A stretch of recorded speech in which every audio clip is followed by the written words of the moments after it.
So I just want to do a upfront disclaimer. So my background, I am a certified public accountant. I'm not an attorney. So what I'm telling you here as I look at parliamentary procedure, it's not considered legal advice. So I do recommend, to the extent that you have questions that start treading a little bit more on the legal side, that you consult with either an attorney, your town solicitor as well, just to try making sure, again, that you're not doing anything that you should not be doing. I know there's always a lot of questions that people ask, and they say it's a hypothetical, but the reality is there's some sort of element of something going on in their city or town. And I always think with those, it's best to just try getting that handled locally with your attorney. And then if any opinions that are expressed here are just mine personally, I'm affiliated with a lot of different organizations, and my opinions here are mine and none of those organizations. So I just want to begin with making sure we understand sort of the purpose of Robert's Rules. So this quote by Henry M. Roberts says, "The great lesson for democracies is to learn for the majority to give the minority a full, free opportunity to present their side of the case, and for the minority, having failed to submit, fail to win a majority to their views, gracefully to submit and to recognize that as the action of the entire organization, and to cheerfully assist in carrying it out until they can secure its repeal." I think the larger takeaway here is that there's often going to be actions that you might not agree with that will be adopted. And while you may not necessarily support it, you should not be taking a position trying to completely destroy or sabotage its execution, if that's more or less what the will of your body, or public body, is in terms of taking a position one way or the other, even though nothing prevents you from trying to work on, getting the opposite to happen. So let's just discuss a little bit of today's agenda. Three main things that I want to make sure that we're going over. I want to make sure that we're understanding the importance of adhering to rules and the overarching principles that apply. I know there's a lot of questions. Do we need to really follow these procedures? Do we have to be so strict in the way we follow them? We'll make sure that we address those along the way. And then we'll discuss the 6 steps for making a motion, main motion, and common subsidiary motions that could occur in a meeting. So this is, how do I bring something before my public body? And then when you have that motion or something being presented for action, what are some things that you could possibly do now that it's before you if you're starting to have some additional thoughts or questions? And then we'll be able to sort of cap everything off with some questions and answers that you have. And again, if you're just joining, you can type those into the chat room and we'll work on getting those towards the end.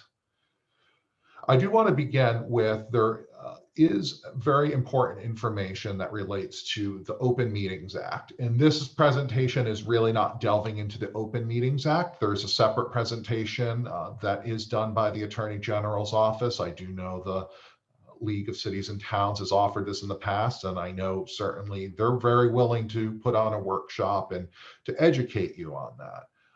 There is a QR code here if you are looking for the Attorney General's Guide to Open Government in Rhode Island. If you're not as tech savvy, the URL is at the bottom there. But this is very important for you to look at, because the Open Meetings Act contains a lot of provisions in terms of how much notice needs to be given for your meetings, how much notice needs to be given, in terms of what items you have on your agenda, the extent of what notice you're providing there. And it's very important to make sure that you're adhering to that, because what ends up happening is if you do provide some sort of inadequate notice, a member of the public could say they had no idea that your body was going to be considering X, Y, or Z, and therefore, you could end up having that action invalidated. I think this is sort of making it more akin to creating so with open and transparent government, the thought is, if you have a grocery list, you sort of just need to make that accessible in advance. And so in some cases, I'm just saying, if you want to buy fruit, sometimes the caption fruit is sufficient. Other times you need to be more specific where they want to know exactly what type of fruit. You're looking for apples, oranges, and bananas. So therefore, if kiwis, end up in the cart, that wasn't permitted because that's not what you noticed. So I highly recommend that if you either don't go through the training, you at least take a look at this document, because that is very important to you as you fulfill your job. There will be some interactive polling here, and I know probably some of you are texting in the background anyways. So what you can do here is, if you can send a text message, and you don't have to as well, again, don't feel obligated, trying to just allow you to be able to participate from your homes.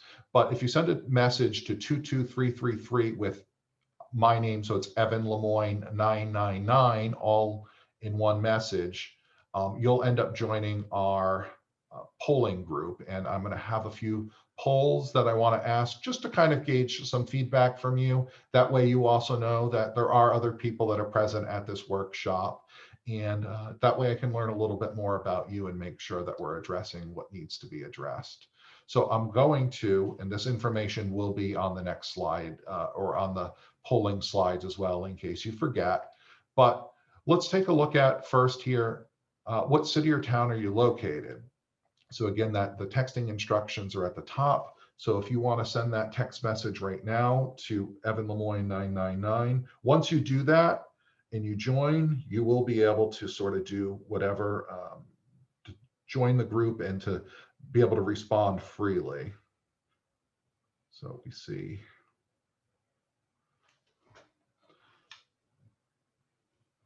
Providence is coming in hot. That's good. Little Compton, Charlestown, Smithfield, Narragansett, Westerly.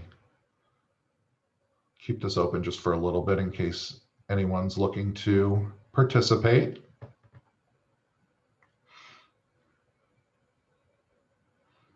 Exeter.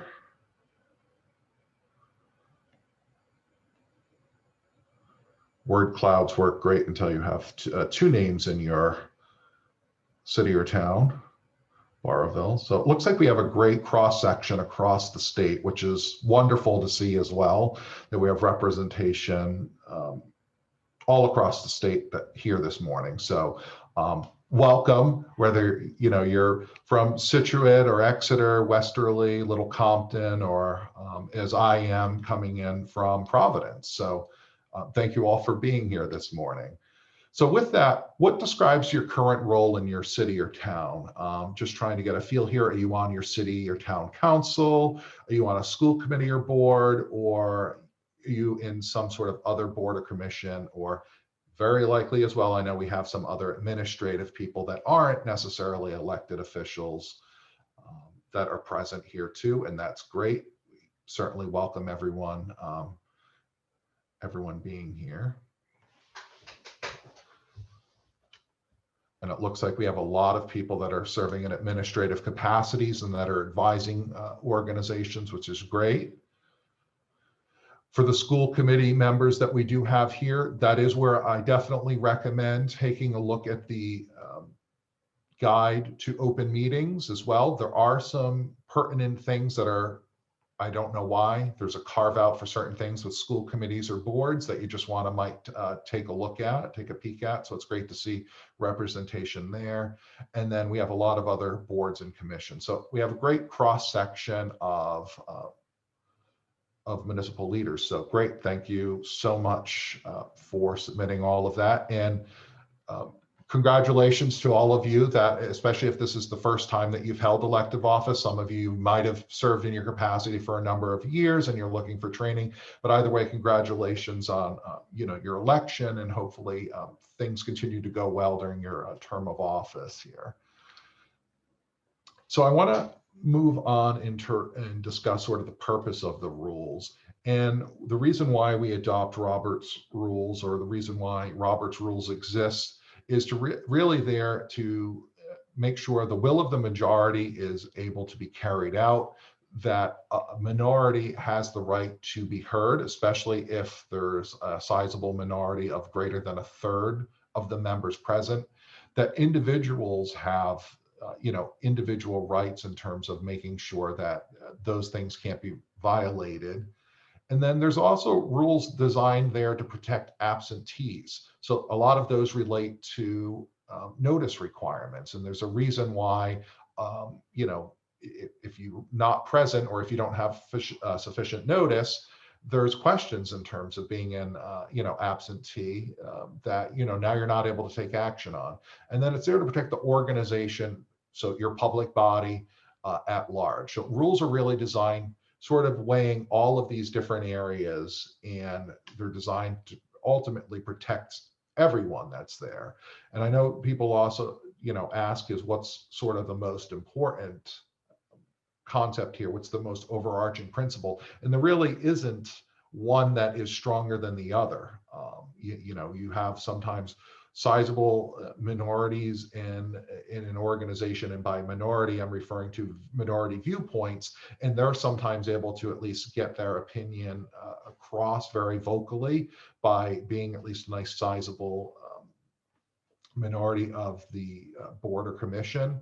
And then absentees is a huge thing. That's the biggest thing with Open Meetings Act, is really protecting absentees. So that way, again, there's notice and there's not things that are going on at your board or council or commission meeting that has not been noticed to members of the public. So that's really the purpose of having rules.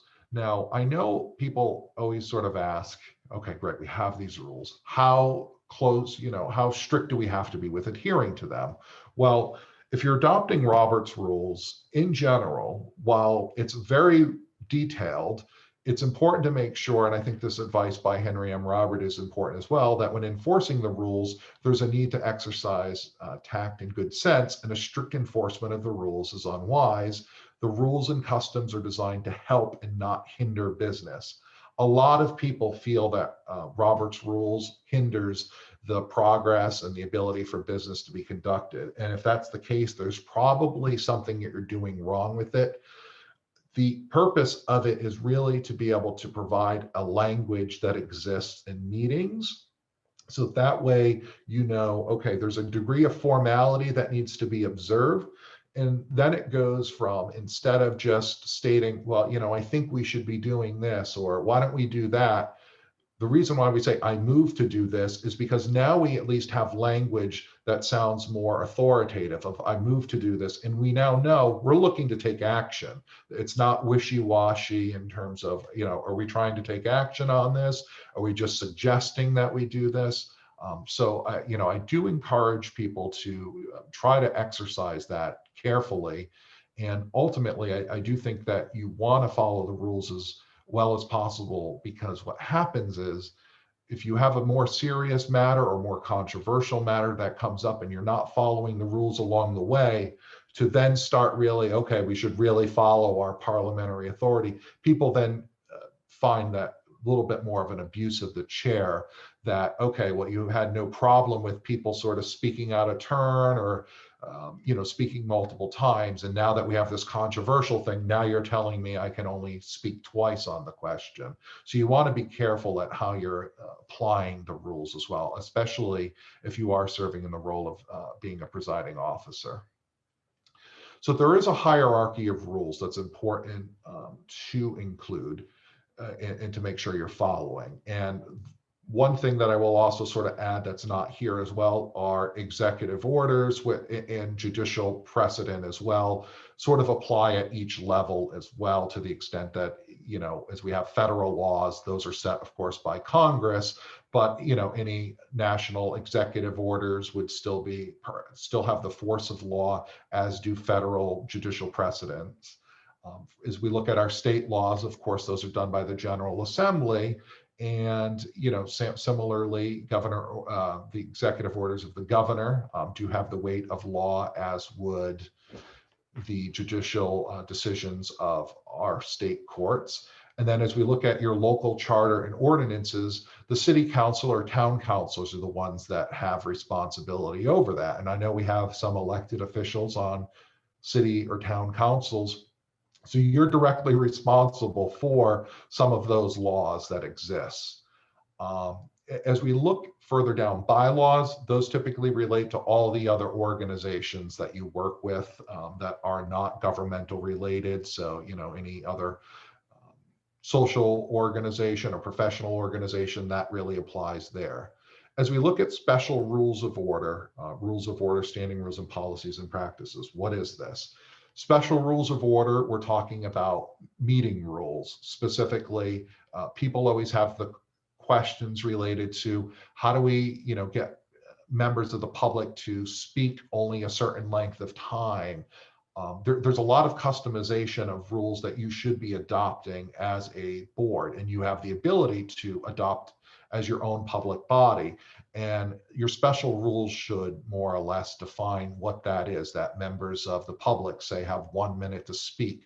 How you decide to divvy that up is really up to your public body. There isn't necessarily anything set out, but it is more important that you do define that in your special rules.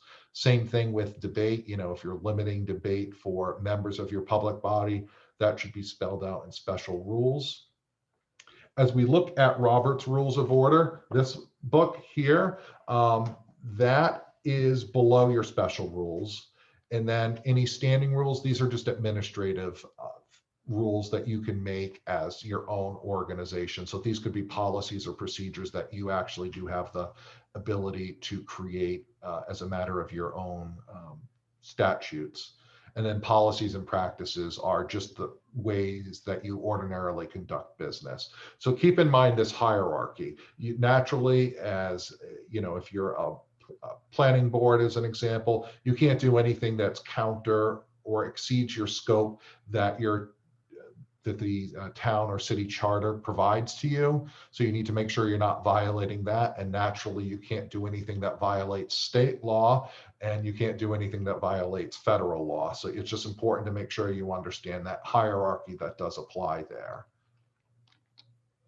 What I also do want to just say too, you have the ability to create all of these special rules, and we will get into a sample of that, especially as it relates to electronic meetings, because I do know a lot of people have had questions as it relates to that of how do we meet via Zoom? How do we meet via this other technology? And I think it's important to make sure that you have some sort of rules in place. So what special rules should exist for electronic meetings? They should be adopted by every public body. I spoke about this before even the COVID days. And pre-COVID, electronic meetings were permitted, but only for very limited purposes. It was generally only to schedule a meeting if you had a member of your public body that was on active duty in the armed services, or accommodations for a member's disability, so that way they had the ability to participate. Right now, local cities and towns and the public bodies are meeting via electronic meetings due to executive order by the governor. And at some point that is likely to expire. At some point, the General Assembly might decide to take up and maybe make the permissions of having electronic meetings, the actual law of the land. And there becomes a lot of questions that are raised in terms of participation as a member. So if I'm a member of any council, board, or commission, the question becomes, okay, I'm not able to make a meeting. Do I have a right to participate electronically?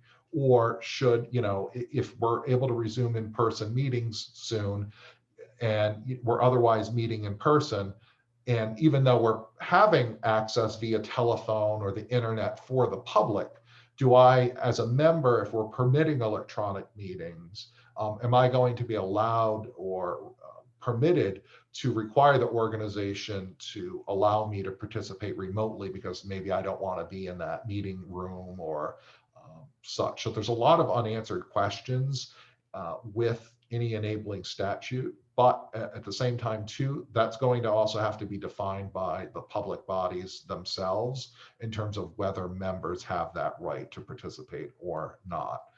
For now, everyone's sort of meeting electronically, so it's easy, but it's going to become, there's going to need to be a lot better definition as we move forward.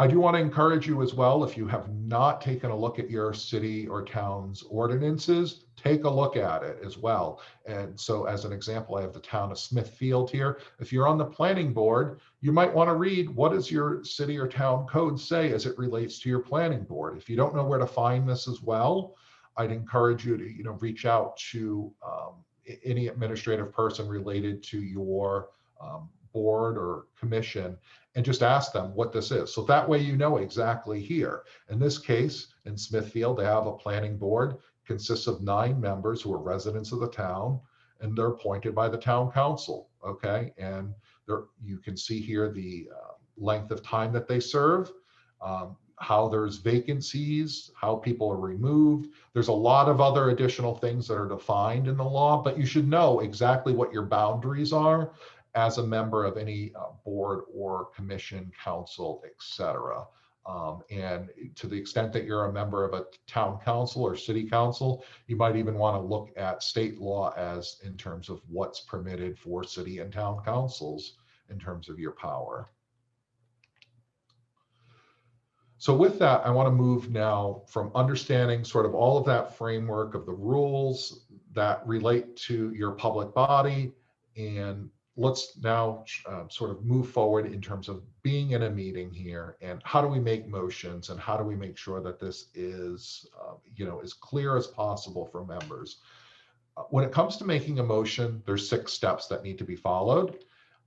You need to be recognized by the chair. People often forget that, but that's very important to have recognition by the chair. You can't just shout out, that you're making a motion. It just starts by maybe raising your hand or just making the statement, Madam Chair, Chairwoman, Mr. Chairman, or raising your hand, depending on whatever custom is observed by your organization. The chair at that point then should be recognizing you. So, they might say, whether it's pointing to you or, the chair recognizes, Mr. Lemoine. Okay. At that point, now I know I have that recognition. Once I have that recognition, I can then make my motion. I move to do X, and we'll walk through an example of this as well. Once I state my motion, another member would second my motion. Seconding a motion does not mean that they agree with it, doesn't mean that they're going to vote in favor of it. What it means is they agree that it should come before the public body. That's it. So you don't necessarily need to agree with it for it to be considered. And if there's no second, generally motions die for lack of a second. But commonly, most people will you usually can have somebody that'll second anything just to at least bring it forth for a vote. After that, the chair would state the motion. It's been moved and seconded to do X. And what that does is then it sort of provides the frame of reference that, okay, it's been moved and seconded to do X. And now we know our discussion right now is going to be on whether we're going to do X. At this point, then members are going to debate the motion, and we'll discuss certain decorum that should exist when there is debate that's going on. The chair, to the extent that the pros and people that would speak in favor or opposed to an issue, which isn't necessarily a partisan thing.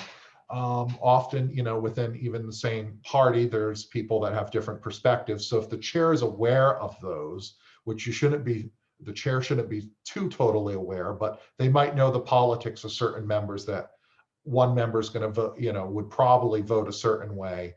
But you want to alternate debate if you can, to the extent that there is even alternating perspectives on that. After that, in terms of just having all that debate and discussion, the next thing that you would end up doing is, why is this not moving? The chair puts a question to a vote. And after some point, debate's not going to continue. It's going to end, and then the chair's going to go, is there any further discussion? Is there any further debate? If there's silence at that point, don't say anything. Don't try moving to, end debate. It will happen naturally. Now if there's no further discussion, the question is on the adoption of X. And then that's when more or less you're taking the vote. and then the results are going to be announced. The ayes have it, the noes have it, the motion is adopted, and we will do X. Chairs often forget to do all of that additional language at the end, but it's really nice if you do that, because it provides a lot of clarity to not only your members, but also the public, in terms of the motion was adopted, and now you just know what was voted on, and it's more clear to individuals. And it's going to be more clear as well if there's a lot of complexity in terms of amendments, or if there's other things that are coming up, because people will get confused with where you are in a meeting unless the chair can be as clear as possible in terms of stating what exactly we're discussing or voting on. So here's a quick example. What a member might say is, Mr. Chairman, Madam Chairwoman, Mr. Chair, Madam Chair. Again, there's you can use whatever term works for your specific public body. At that point, Chair recognizes Member A. I move to state your motion. Now, you can sometimes make some preceding comments before making your motion. But generally speaking, you should try just getting that done, so that way people know there's action that you're trying to propose. And if that's the case, the assumption is going to be, once you move it, you're going to be, as the motion maker, the first to speak in debate, where then you're going to state all of the reasons why you're making this motion. I move to do X. It's seconded. Would speak first in debate and go, thanks you members. I think we need to do X because X, Y, and Z. State all of those reasons, and for those reasons, I encourage members to vote in favor. After you speak, the chair should be seeing if there is anyone that, or should be aware, perhaps, if anyone's going to speak opposed to it. Perhaps recognize them. Again, alternating pro and con. At some point, debate's going to end after that. And that's when things will sort of move on.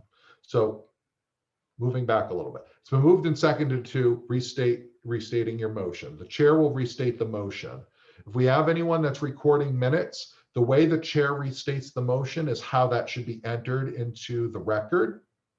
So therefore, it's very important that the chair understand exactly what you're proposing. And that's often why it's recommended that motions be written down, just so that way it's clear. And that's often why, again, agendas have generally all of that language laid out already. So that way there's no question in terms of what exactly you're voting on. You ask whether there's any debate. Members then sort of engage in that debate. And then after everyone has spoken, if there's nobody clearly looking to speak, ask, is there any further debate if you're the chair? I encourage you not to try making a motion to end debate at this point. If it seems like nobody's trying to make debate, you're just adding yet another unnecessary motion at this point. So when the chair then realizes there's no further debate going on, the question is on the motion to whatever the motion was. All those in favor say aye. All those opposed say no. And either the ayes have it and the motion passes and we will do X, or the noes have it and the motion is lost and you're not going to do X. After that happens, is there any further business? And when you say that any further business, it's really moving on to that next item, which should be clearly stated on the agenda as well. So you move next to that item. So as we look at debate decorum, just want to look at a few things. Members should be directing their comments to the chair, and that's very important because you shouldn't be addressing each other as individual members. When you end up doing that, it creates a very, sometimes it can create a very divisive public body. And by doing it through the chair, it requires you to sort of de-escalate some of the comments a little bit, because you're saying, well, I'm not in favor of this. I know the previous speaker spoke very passionately about this, but we shouldn't be doing this because of X, Y, and Z. That sounds a lot better than, I don't agree at all with, Councilwoman X, and therefore, this is not why we should be doing that. Once you start making sometimes direct comments to that person, or you're sounding like you're having an exchange between somebody, it becomes very personalized, and you want to avoid that at all costs. Debate should be confined to the merits of the pending question. If you're discussing a motion to do X, you shouldn't be then discussing alternative motions that could come up, unless you're saying, if this motion was defeated, or this proposal is defeated, we have something else that will be proposed in lieu of that. So again, you want to be just focusing on the specific merits of the pending question, not anything else. Unless you have a special rule that says otherwise, and most people don't, each member can speak twice, up to 10 minutes each. That's a long time. Most people don't want to listen to you for 10 minutes. And therefore, I recommend organizations try slashing that to something reasonable, because if you do have, as an example, a 10-member public body, and each person's allowed to speak twice, that means I have 20 minutes, as does every other member, and you could potentially have a meeting that just goes on and on and on, just because of those debates. The debate is not necessarily transferable either, so I can't take my 10 minutes and say I'm going to give that to this other member to be able to speak. It just pertains to you. What's important to remember as well, all members are equal in terms of recognition. So it's not that, oh, I've been on the council or this committee or board for 20 years, and therefore I have more seniority to speak in debate. If you as a member are, this is your first term that's serving, and you decide to raise your hand to speak first, you should be entitled to that recognition. Nobody gets priority for any seniority. So you are equal to your other members of that public body, and one member should be speaking at a time. I think that goes without saying, but it's very important, because otherwise, when people are talking over each other, it's very difficult for not only the clerk to understand what exactly is being stated for minutes purposes, it's also very difficult for members of the public to have any clue with what's going on. And usually if multiple members are going at the same time, there's usually something escalated that is going on, and you want to try avoiding that. And then one main proposal at a time may be considered. So if you're discussing whether to do X, even though you might say, hey, if this is defeated, well, we can do Y instead, that's fine. You can't then have X and Y being considered. Okay, should we do X or Y? That shouldn't be the discussion. If you're voting or discussing X, you should only be discussing X. You'll discuss Y when it's pertinent and you get to that time. As we look at vote requirements, if you look in your rules, generally speaking, majority is a vote is what's required in most cases. Now, if you're actually doing anything that's perhaps affecting membership rights, so say you want to cut off debate, we allow people to speak 2 minutes for up to 10 minutes. You're now saying, I don't want there to be any further debate. I've heard enough after 2 people have spoken, and you see a ton of other people looking to speak, and you might want to end debate. That's affecting my membership right, because you're cutting off my right to be able to engage in debate as a member of that public body. So in that case, you need a 2/3 vote in order to end debate. And that's intended, again, to give, if there's a sizable enough minority that's part of that public body, the ability to at least express what their concerns are. Now, they might not end up sort of winning in terms of convincing enough other votes to, end up defeating the proposal, but they do at least have a sizable chunk to at least make sure that those viewpoints are expressed, going back to one of the overarching principles that I discussed earlier. Now, when we discuss majority, it means more than half of those present in voting. And when we talk about a 2/3 votes, it's twice as many that are in favor as opposed. Those are important to remember, because people think majority can sometimes mean majority of the entire board. So if you have 9 members, that you're at least planning on there being 5 votes in favor. Sometimes that is required. Again, you do want to look at what your enabling statute says, but if you had only, let's say, 5 members present as quorum, and there was a vote of 3 to 2, usually that in and of itself is sufficient to adopt something, but you do need to take a look at your enabling statute, because some things do require a majority of the seats that are filled. So if you had 5 people, it might actually require all 5 to vote in favor. So very important to look at the rules that do govern you.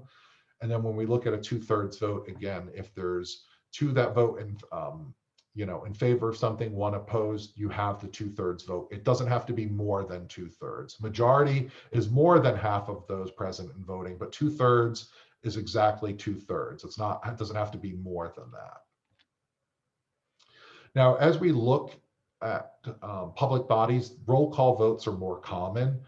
What I do want to just generally put out here, though, is the minutes will reflect the individual votes that you end up taking here.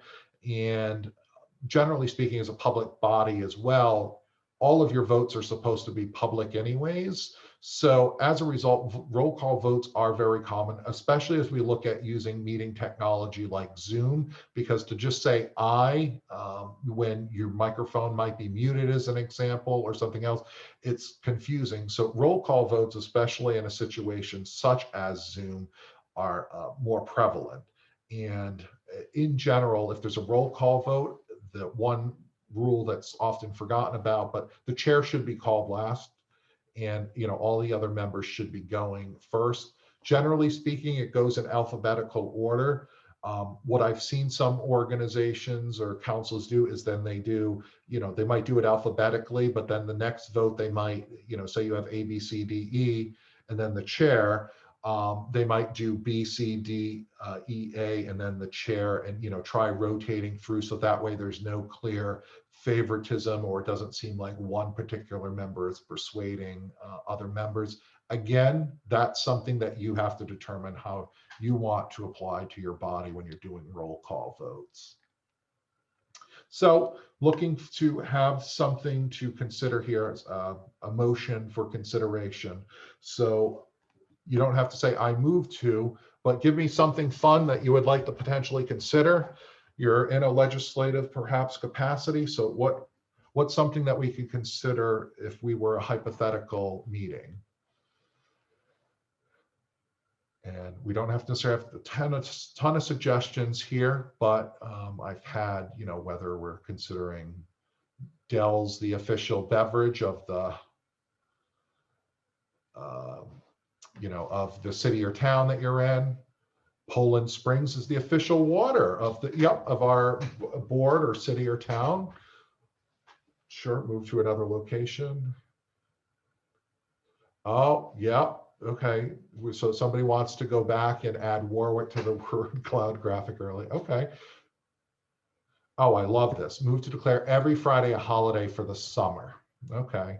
So we're getting a lot of good ideas here.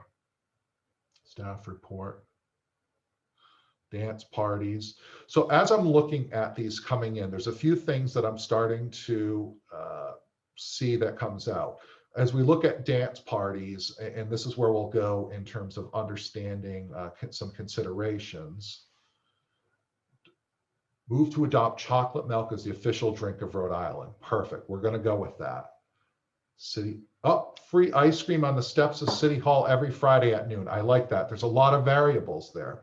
So we're going to, I'm going to move forward. We're going to provide free ice creams on the step of City Hall every Friday. So as we're considering whether to offer free ice cream at City Hall on Fridays, there's a lot of things that sort of come into my head when I hear that motion. Do we want to change some part of that motion? Ice cream, might not be preferred by some. Some people might like something else. Maybe, people just don't like ice cream. I don't know. Maybe they'd rather have Dells instead. Maybe this is why you have some committees in place to determine what should be that beverage that you're serving on City Halls on Friday. So if this was just coming up, perhaps you gave notice for it to be on the agenda, but there wasn't a lot of study done on that. I'm starting to think, do I want to change some part of this motion because maybe I don't want to do ice cream? Maybe I don't want to do Fridays. Fridays could be a bad day because it's the end of the week and everyone that would be carrying this out wants to be home, or, at a normal hour. So Thursdays might be a better day. So you might want to refer this matter to a committee to do further research. So that way, maybe they can see Friday might not be the best day. Maybe it's Thursdays or, Tuesdays. Do we want to have this considered at the next meeting? Let's just say this is the last item that came up on your agenda, and now you're starting to go like, oh, I have a ton of questions on this. And you might not have those people that are present at your meeting to really be able to answer those questions at that meeting. So perhaps you would like a little bit more time. How can we push that to the next meeting? Or then maybe we're debating this, ad nauseum because, we all love ice cream Fridays, it makes sense. And we might want to perhaps just vote on it and not have us continue to debate whether it should be ice cream. We're just going to vote on it and let the city or town figure out how to actually implement that. So let's discuss some subsidiary motions that could apply to our motion on ice cream. We might want to amend it. We might want to refer it to a committee. We might want to postpone this to another meeting, or we might want to move the previous question, or it's commonly called calling the question. Those are things that could come up possibly in a meeting. Not all of them, but those are a lot of common things. As I look at amend, really with that coming up, I move to amend the motion by striking perhaps Friday and inserting Thursday. That could be one way that you could carry out that motion. Maybe you want to amend the motion by adding at no cost to residents. We didn't specify a cost at all. And that's one thing, I can sometimes be viewed as the buzzkill being the CPA, but is there a monetary cost to this? And are we going to charge that back to residents that attend this? Or is there a budgetary line item that we have that we're able to take this out of? I don't necessarily know, but you might want to specify that within the motion, and maybe you want to add that specifically, that it's at no cost to residents, because without that, you do leave the question there of, okay, well, maybe we should be able to charge a nominal fee for people that participate in this, because some might assume that, hey, if you didn't specify it, that you could end up doing that. What's important is you are considering these potential amendments that come up in a meeting. It's debatable and it takes a majority vote. So if I do want to change that date from Friday to Thursday, we're now going to debate changing that date from Friday to Thursday. And our debate should be focused just on that date change. We shouldn't be discussing whether it should be ice cream. We shouldn't be discussing whether you like the idea or not. We should just be discussing the day. Because I'm moving to strike Friday and I want to insert Thursday because I just think that's going to be a better day for staff, as an example. And if that's adopted, so if we do amend the motion by striking Friday and inserting Thursday, if that passes, now we still have to go back to that main motion, and now it's amended. Now it's whether we're providing ice cream at City Hall on Thursdays. We still haven't adopted the motion at all. We've just clarified that we want it to be on Thursdays and not Fridays. So it's important to make sure you understand when you adopt an amendment, you're not adopting the amendment with everything attached. You're just adopting that slight modification to it. Maybe you want to refer this to a committee. You can send the motion to a committee for further work. Maybe ice cream isn't the best idea. Maybe City Hall isn't the most central location for residents, or there's not enough parking and you'd rather do it at a place where there's ample parking. Whatever the consideration is, you can refer it to a committee. If you have a committee with specific jurisdiction over the ice cream issues, maybe you have that fund committee, that makes sense to refer it to. If you don't have a committee to deal with that matter, you could create a special committee to just consider that one issue and then report back at the next meeting. Either way, it's debatable whether to send it to the committee, though most people don't generally debate that too much, and it just takes a majority vote. So now if you do that, the motion is going to go to the committee and they'll come back with the recommendation on what to do there. The benefit here is additional time and research can be done. But I do recommend as well trying to provide some sort of instructions, because what happens is if you just send this to a committee, they might say, all right, it's going to take us 3 or 4 months to come back with this. And, you know, if you're making this motion in your early June meeting, it's like, you don't want to consider this in September or October. So you might tell them like, all right, we're going to move to refer this to the fund committee to report back at our next meeting. So now they know, all right, we're meeting in 2 weeks, meet and, you know, try to come up with a recommendation for that meeting. And then on that agenda, you would have the recommendation from that committee that would have to be noticed as well to them. And yep, refer this to our finance committee with instructions to report back by our March 15th, 2021 meeting, as an example. That's one way that you could use that. I always prefer giving instructions, because without it, things end up taking forever, or they never end up getting reported back. And it's then within that committee's responsibility to report it out. And it just becomes very messy if you don't provide instructions. Postpone to a certain time. This just, what this is really just saying is, we don't want to consider this right now. Let's consider this at another, at our future meeting. It's usually the next meeting. It's debatable itself whether you should be postponing it or not, but it does take a majority vote. And that can simply be done by just saying, I move to postpone this motion to the next regular meeting. And usually recommend doing this. Again, you've been meeting for 4 hours and this is, you know, the last thing coming up. And the last thing that you're wanting to think about is your brain is, you know, your brain is mush. The last thing you want to be thinking about is this ice cream motion. So let's postpone that. It's probably not urgent where you need to vote on it at that meeting, so you can postpone it. Previous question. This comes up probably more frequently than other motions. And what the intent here is to end the future debate on the pending question. So what this is now you're debating things. Now, you know, everyone is looking to speak and add their 2 cents on whatever question you're considering, whether it's, you know, overly controversial or not. Generally speaking, if it seems like, you know, everyone is looking to speak, you're probably not going to be successful with this motion. But if a lot of speakers are repeating the same things of why they're in favor or opposed to something, you don't necessarily need to keep listening to the same thing if everyone is in agreement. I often attend meetings where I'm listening to debate, and in line and I've been with larger organizations where you have like 100-member body, and there's like 10, 15 people in line to speak in favor, but nobody opposed.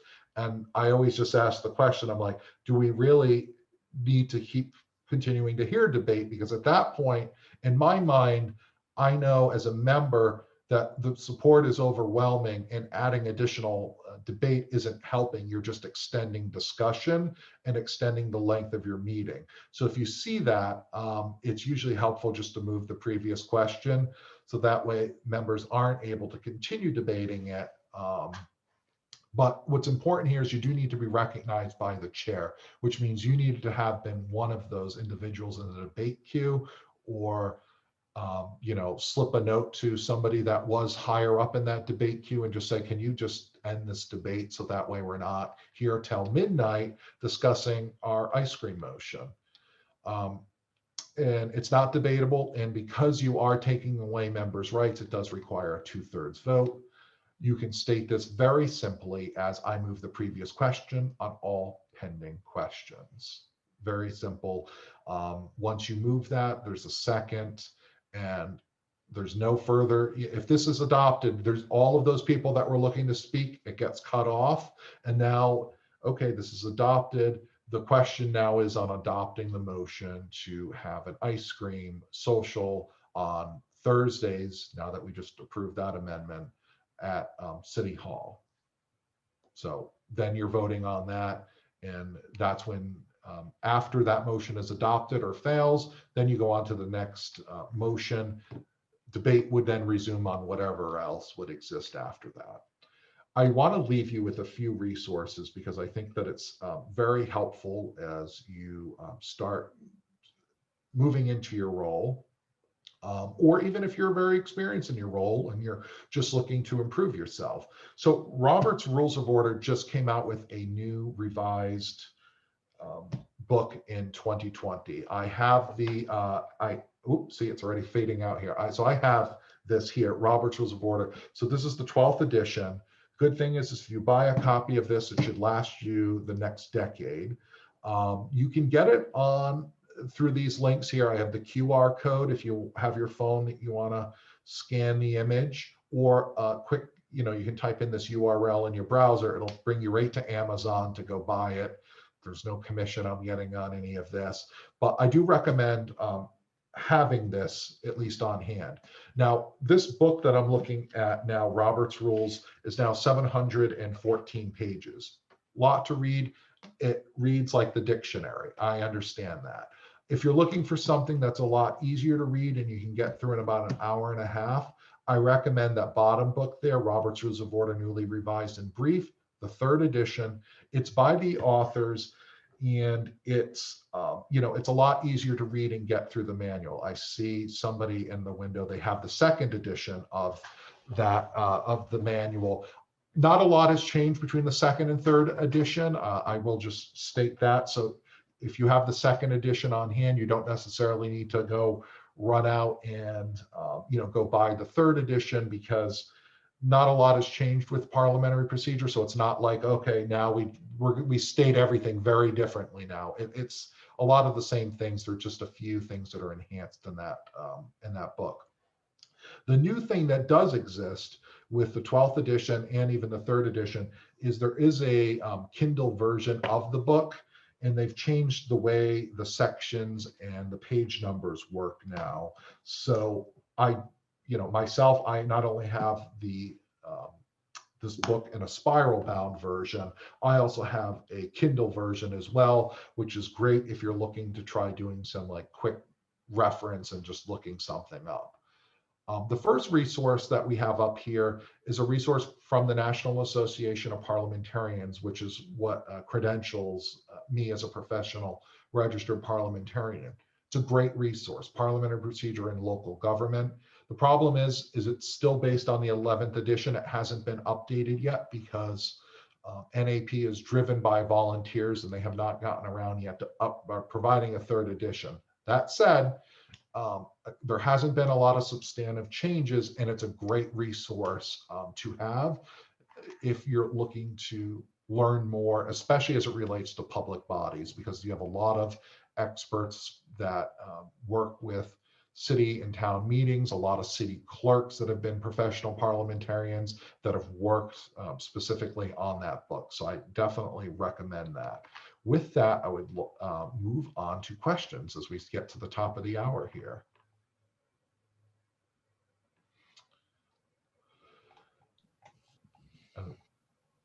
I'll pass it back to Evan. Do you want me to read some questions for you? Yeah, why don't you go ahead? I actually just got the chat window up now, but go ahead. All right. Looks like, let's see here. Oops.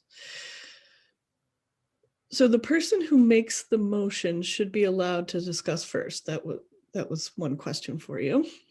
So yes, if you make a motion, you're entitled to preference in debate, meaning if you make a motion, you don't have to speak in debate, but you likely should, and you are entitled to preference in speaking. Yes. Okay. And again, I should just state too, if you do have any other questions, make sure you're putting them in the chat. We'll try getting to them as well. I do see some hands raised, but ideally just type them into the chat. That will work best. Continue. Okay, so let's see. As new information comes up in a debate, there may be cases when speaking more than 2 times is appropriate. Is that allowed?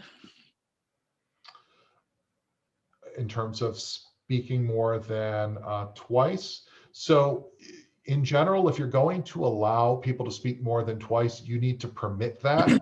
So In general, no, it's not permitted under the rules, but if there's no objection to allowing somebody to speak a third time, I would just ask the body, is there any objection to allowing, Jennifer to speak a third time? I know she's spoken twice, but she has something else. Now, it's important to keep in mind that speaking debate is very different than just having questions. Somebody could do a request for information just to say, hey, I have a question on this. As long as they're not making comments in favor or opposed to something, and it's more just truly a question of, hey, so what's the extent of this? Or if it's a question in nature and they leave it just as a question, those don't really count as debate. But if they then start making comments of, well, I'm very concerned about this because I think, I don't think we're going to have the funds for it. Do you know if we have anything in our budget?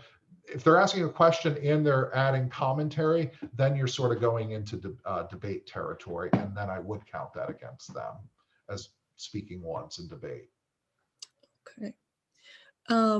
Let's see. We have a question about who can modify. Does it have to be the original motion maker, or can anyone modify? Any member of that public body can make the motion to amend. The only thing I would caution you is, again, just making sure you're not doing anything that's somehow going to exceed the scope of notice that you've provided to folks. But to any extent, you should be able to just make a motion. Any member can offer that, because sometimes there's small technical changes that need to be made. Okay. Let's see. We have a question. Excuse me. Is question synonymous with motion? Repeat that again. Is calling the question synonymous with calling the motion? Yes. So calling the question. So the question is the motion. The question is whether we're going to do X, and that's the motion that's being stated. So calling the question is really just trying to say we're ending debate so that way the question that we're considering is the motion. That's just another way of saying it. Okay. It looks like there's a few questions around rolling quorum and, are committee members allowed to go out to lunch and those kinds of things. Yep. That I'm assuming we're going to refer on to. Yeah, so on the rolling quorum thing, those are going to be Open Meeting Act type questions, which in general, it's going to be extremely frowned upon, and you probably shouldn't do that. So yeah, but those are Open Meeting Act type questions that I think are very great questions, but are better addressed there. But in general, I would just say no to avoid the problem. Yep. And I will say, every community has a solicitor. So if you have any of those kind of questions, certainly you can ask your town or city solicitor or the open government group at the Attorney General's office. Absolutely. Okay, so let's see. Here's a question. If you come to an item or a matter on an agenda that the body does not wish to take up, is there an official method or required way based on parliamentary procedure to address that matter? Yes. It's the one motion that I, removed from this because it's not as common. So instead of voting in favor of something or opposed to something, if you're voting against something, you are taking a stance that you're not going to do something. But sometimes you don't actually want to have a vote on that, and you sort of want to stay neutral and not have the effect of having voted against it either. You can move to postpone indefinitely. And what that does is it kills the question. And what it does, so in essence, it could be brought up again at a future meeting, but you're not also saying no to something as well. So if you have some sort of action that you're looking to do, should we buy X, or, should we buy X as an example? There's a difference between being told no, you can't buy X, and well, we didn't actually take a direct vote on it. So, there's just a very different effect. So I would use the motion to postpone indefinitely, which is just, I move to postpone this motion indefinitely. Okay, and something related to that, if someone is referring something to a committee and postponing to a future date, what happens to the original motion? So the original motion that you were considering is what then moves to the committee. So if you had amendments that you made to it as as a council public body, all of that goes to the committee. And then the committee needs to now has that motion with any amendments that were made, or if there weren't any amendments that were approved, they have now the motion and they're able to then further tweak the motion. And it should then come back the way it was reported to them.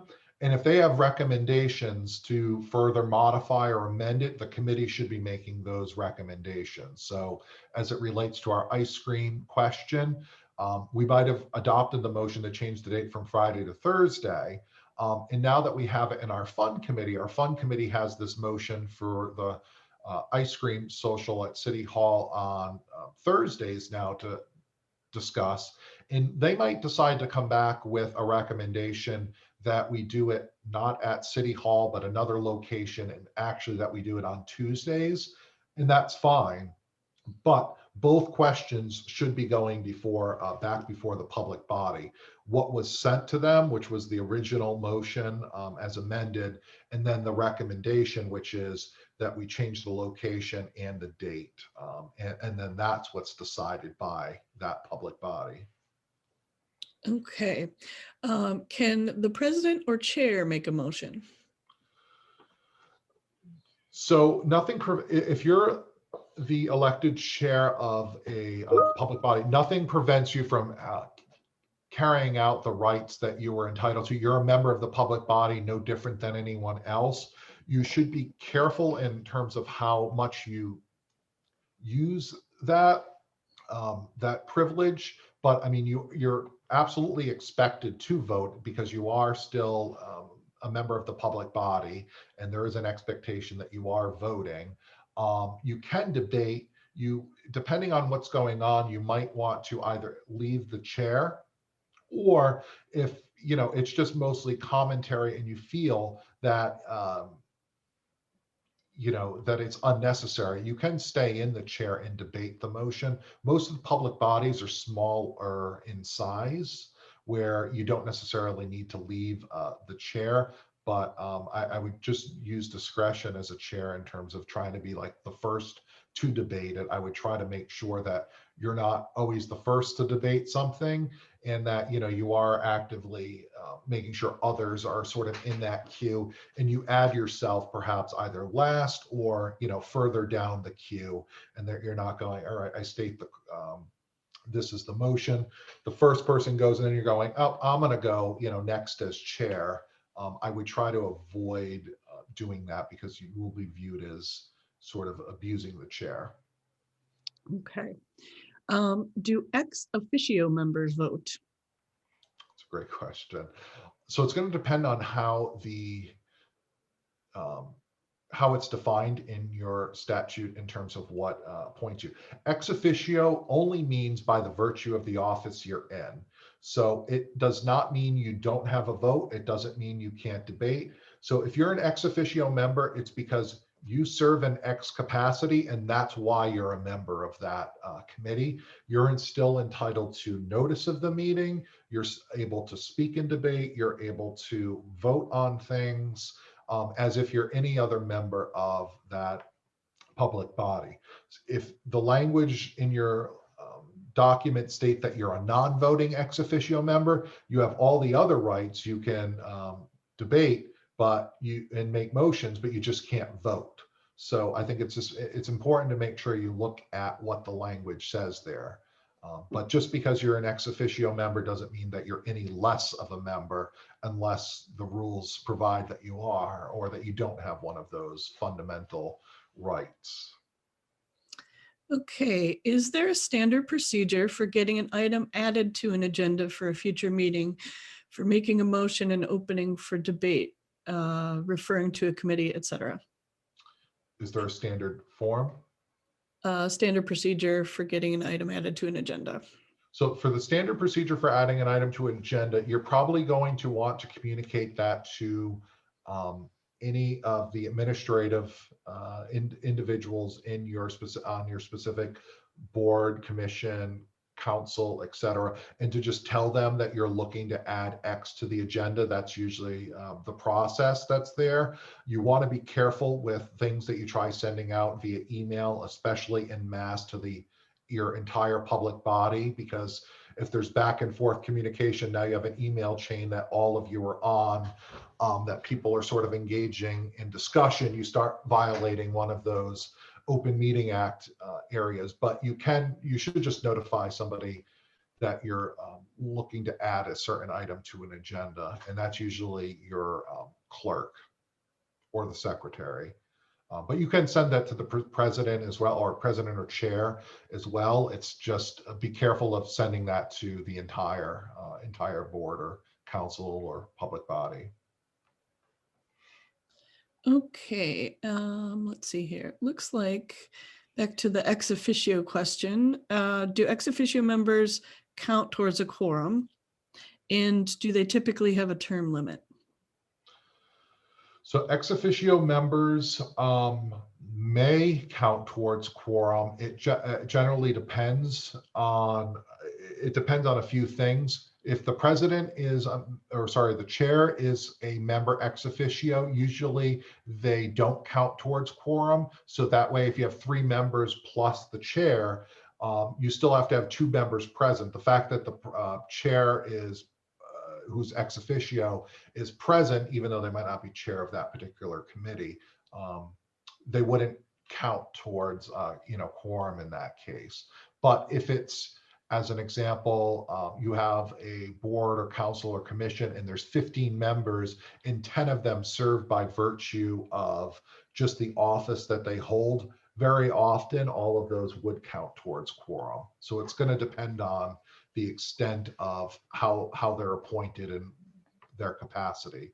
But so essentially, if they're a member of that public body, meaning they were elected or appointed directly, more often than not, they're going to count towards quorum. Okay. And a question here, are the rules on speaking more than once different for public versus members of the body? You're going to have to define that in your own meeting rules, because right now members of the public don't necessarily have, other than being able to attend the meeting, they don't necessarily have any rights to participate in the meeting except by what that public body grants them. So therefore, if you want to have public comment before all the new business, if you want to have it after all of the new business, which probably doesn't make any sense, or if you want it to be after, maybe after all the members debate something, but before you take a vote on it, if you want it to be after every single action item, you need to spell that out in your rules. So that way, that's more or less what you're observing, because otherwise, members of the public have some expectation that they would be able to participate. And it's just knowing, do I get to speak just on that particular matter when it comes up? Or is it sort of, at the beginning of the meeting, there's a public comment arena. Similarly, if you're going as a non-member, they have no rights to speak. So if you want to limit folks as well in terms of speaking, that they can speak for up to 2 minutes to address your public body, during the public comment section, that's fine. You just need to set that rule and make sure that you're actually enforcing it consistently, because you do run into the issue if you're not really following that rule, and now we have the controversial motion and now we're going to strictly adhere to it. People then tend to view that as slightly more of an abuse of the organization, but it's understandable why public bodies try to enforce things a little bit more when things could be more controversial and there's more speakers in terms of time limits, but you just want to be careful in trying to observe that at all times. Okay, this question is, how does staff communicate with multiple members of an elected body without creating a rolling meeting?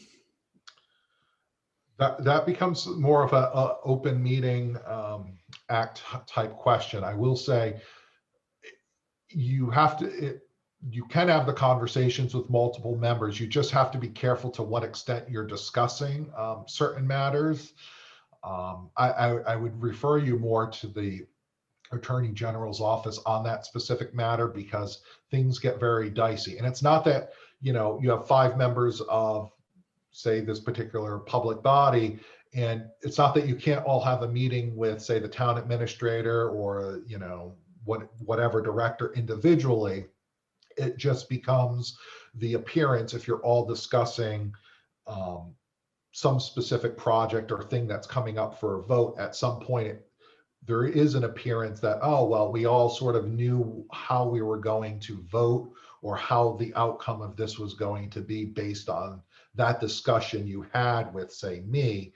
And as a result of that, that's where you start violating that, that you have that rolling quorum and violating of OMA. Okay. And let me just scroll back through here. I think we've addressed almost everything that isn't clearly an OMA question.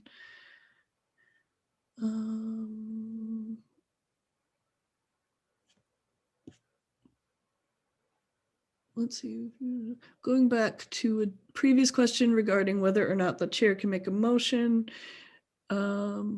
I heard Evan discuss the chair's right to debate, but He does have the right to make a motion. The chair, so as a chair, as a member of a public body, if you're elected, appointed, whatever, you have every right as a member of that public body to do things. You should be more tactful in how you make those motions. As a presiding officer, sometimes I like to assume a motion if I know a member hasn't made a motion. In order to do something, I'll often, as a presiding officer, just assume that the member was looking for this to come up, and I'll assume that, it's been moved to do X, which more or less is me as the presiding officer making that motion. So you do have the chair does have that ability. They should just be a little bit more tactful in how they do that it doesn't seem like they're the ones that are just bringing up everything. Again, things need to be on the agenda to begin with. It's not like there should be a lot of surprises that are going on at this meeting in terms of motions, because again, you have OMA as an overarching thing. So there shouldn't be a lot of surprises at meetings. The only surprises that potentially could come up are, some amendments that, wouldn't change the scope of your notice, perhaps, or possibly to refer it to a committee, postpone indefinitely. Those types of things might come up incidentally, and those might be more of a surprise. But for everything else, things are supposed to be noticed and on the agenda for a reason. So there shouldn't be a ton of stuff that comes up by surprise. Okay, and I'm going to take one last question. If motions are pre-written for a meeting, can they be distributed to all members before or at the beginning of the meeting? I don't think there's a difference there in terms of what you do there. You can certainly distribute. I would probably do it at the beginning of the meeting, so it doesn't look like things are too coordinated. But then again, for all intents and purposes, your agenda is already posted. That should have the substance of the business there. So if you're now just adding, I call it training wheels, the language to formally bring that action item now to the table once you're in that meeting, I don't think there's any harm in doing in bringing that up beforehand. Okay, fabulous. Well, I'm going to leave it there because I know we've all got Yes. a busy day, but I want to thank Evan. You've been great for us at the League, and on behalf of Hassenfeld and RIASC too, we certainly appreciate your knowledge and efforts to help us out here. If Evan, there was one question about whether we would share the slide deck. Is that okay? We can get you the slide deck, and I have my contact information here too if you want to reach out on some other questions that come up incidentally for this. Feel free to reach out and connect. I am on Twitter as well. If you rather shoot me a tweet as well, depending on however you want to communicate. I'm out there. Fabulous. All right. Well, thank you very much. I do want to let you folks know as well that we did record the session, so you would be able to, should there be members of your public bodies that weren't able to attend today, they can go back and review the session. So we will be posting that information soon. So thank you again. Thank you all for attending, and thank you, Evan. And we will see you at the next training. Thanks so much. Thank you all.